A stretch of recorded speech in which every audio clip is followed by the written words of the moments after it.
is the Fox 5 News Block. Facing a judge, the woman accused of hitting and killing two people with a car in Chinatown is in court with new details coming out about what officers found inside of the suspect's vehicle. And a wild chase ends with guns drawn at a busy Midtown intersection. The arrest of the driver caught on camera. But first, breaking news: hard rock royalty, the so-called godfather of heavy metal, Ozzy Osbourne, has died. Good afternoon, I'm Bianca Peters. Welcome to the News Block. This news coming in just 30 minutes ago. Linda Schmidt joins us live in the newsroom with the breaking developments right now. Hi, Linda. Yeah, hi there, Bianca. Well, you know, Ozzy Osbourne is often described as the founding father of British heavy metal, with his gloomy and growling voice leading the charge of the pioneering band Black Sabbath. His star power, though, went beyond the music and concert stage. Now, back in 2002, his family reality show called The Osbournes debuted on MTV. And the world got to see a Ozzy that was lovable, eccentric, and just this sweet father figure. The family of Ozzy Osbourne announcing his death in a statement saying that he passed surrounded by loved ones. In January of 2020, following 2 years of escalating health problems, Osbourne announced that he had been diagnosed with Parkinson's disease. And in 2023, he issued a statement saying that he was retiring from touring. Now, it was just 2 weeks ago the Black Sabbath frontman joined with his bandmates for his, quote, farewell show in his hometown of Birmingham, England.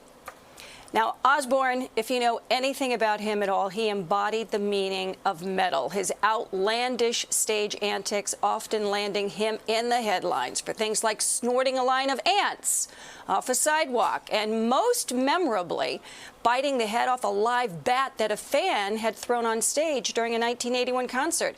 Osbourne, though, had always claimed that he thought it was a rubber bat. He was 76 years old. Bianca, back upstairs to you. All right, Linda, thank you for that. Meanwhile, we have this breaking news to tell you about right now. The woman who police say was behind the wheel of that sedan that struck and killed two people in Chinatown has been arraigned. 23-year-old Autumn Donna Asensio Romero was remanded at the request of prosecutors. She's charged with 2 counts of murder and manslaughter, among other charges. Officers found a bottle of tequila, 2 guns, and ammunition inside of that car. The passenger in the car was arraigned yesterday on separate charges and is being held on $150,000 bail. And a wild chase on the east side ends in a gunpoint arrest. The entire drama caught on camera exclusively by Fox 5. Police say the 45-year-old driver was speeding through the streets of Manhattan when he hit a police vehicle and did not stop. That's when officers began that pursuit as he sped uptown on Park Avenue, then over to 59th and 5th, then down Lexington, hitting vehicles and another police car along the way. He was finally surrounded at East 50th in Lexington. Witnesses describing that chaotic scene. He's being reckless, coming down the block, smashing into cars. Just scary, man. First thing in the morning, and you got people walking in the city, and you got construction workers outside trying to get material in the building, and this guy's just coming down drunk. It's crazy, man. I'm very surprised because, you know, he was very dangerous, I'm telling you. He was very dangerous. This guy, he don't want to stop the guy. The guy's supposed to gonna go that way, but the police officer stopped. He go in the front of him. He didn't leave him to move. No one was injured, but at least a dozen vehicles were damaged. All right, taking a live look outside right now on this Tuesday. Let's turn things over to meteorologist Audrey Puente for a look at the forecast. Hey, Audrey. Hi, Bianca. It sure looks good outside, and it feels good, too. We have a big drop in our humidity, making for a very comfortable feel all across the tri-state area. Right now, temperatures are mostly in the 70s. We're at 77 in Islip. Same number being found in Bridgeport and in White Plains and Poughkeepsie. 78 currently in Central Park, and we're just under 80 degrees out at Newark Liberty Airport.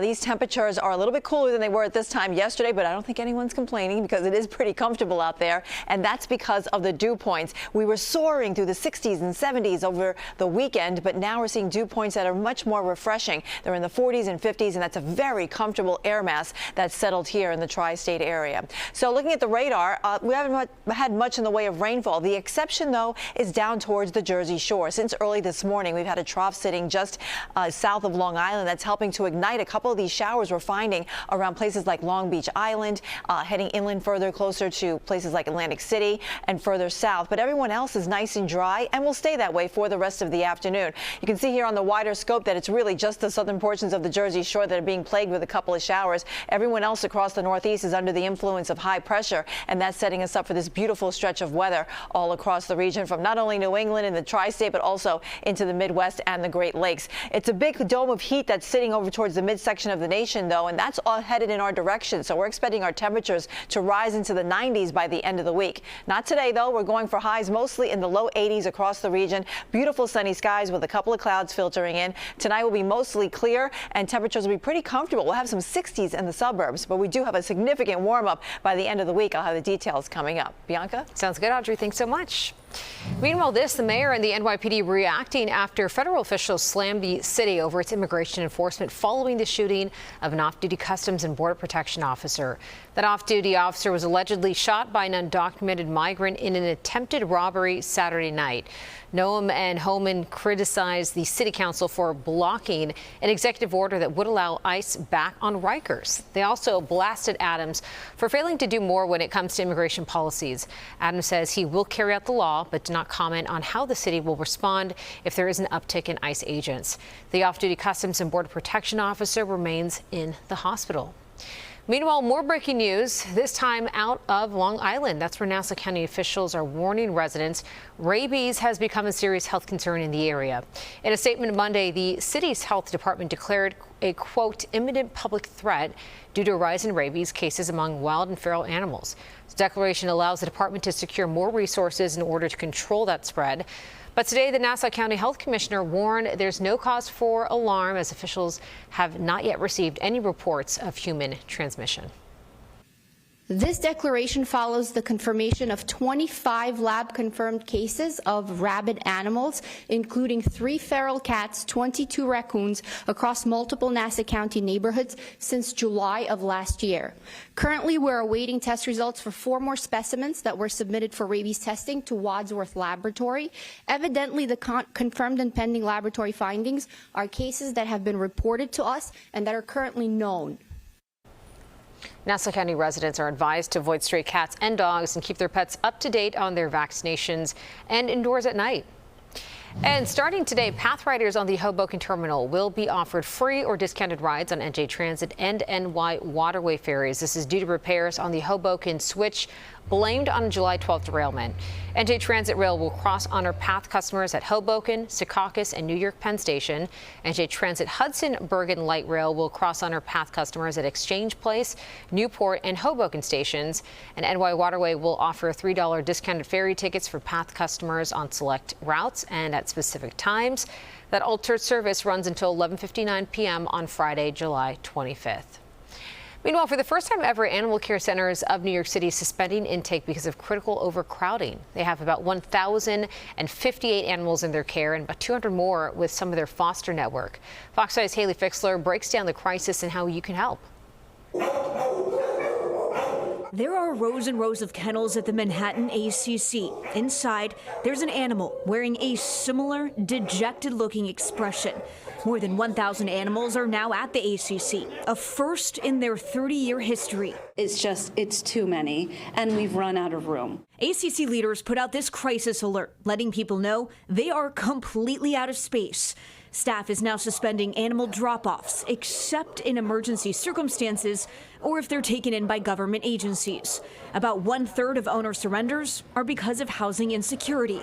So staff is really working to discourage anyone they can from giving up their pets. We provide a lot of resources to pet owners that are struggling. We have a pet food pantry, we have medical expertise, we have behavior resources. So that's kind of also why we want people to call us first. We understand that people have emergencies and then, this is the last resort. Their call for help reached Stephen McCasland. It just kind of tugged on my heartstrings, and I was thinking about my dog that died, and I said, you know what, maybe this is a sign that I should go and see if I can find one to bring home. He was bonding with Scooby-Doo when we met up with him at the shelter. They said they found him tied to a fence. While adoptions are the best way to help, the shelter staff depends heavily on people in its foster care network, like Lillian Rodich. Because that's making a slot and a spot there for another animal that really needs to be in the shelter environment. She runs this Instagram page featuring the cats she fosters to help raise awareness. It's all about making space for them, and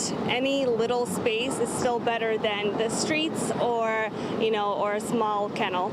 The ACC is overwhelmed. The staff are doing a great job, the best they can in this situation, but it's really sad to see. But by sounding the alarm, they're hoping to get these animals into homes soon. In Manhattan, Haley Fixler, Fox 5 News.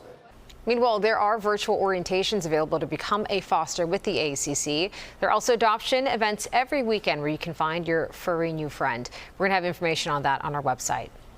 To this now, hips don't lie in Central Park. Shakira will be one of the headliners for the 2025 Global Citizen Festival.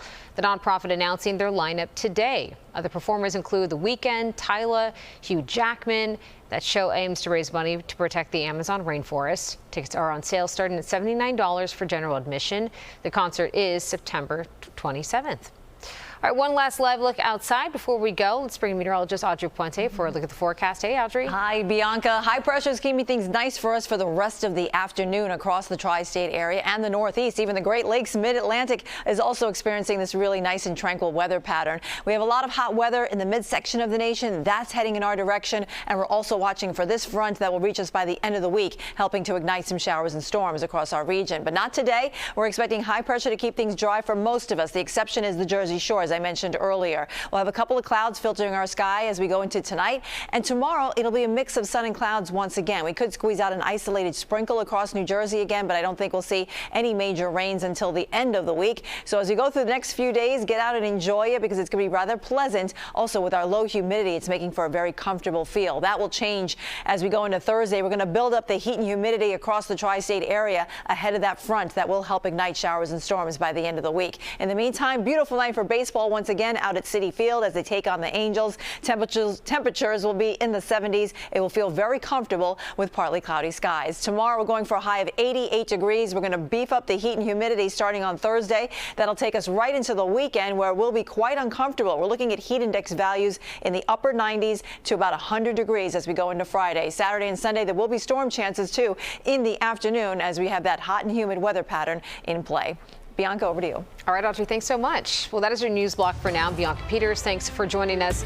Tune into the 5 o'clock news on Fox 5 and right here on Fox Local for all the day's news as it develops. We'll see you back here tomorrow.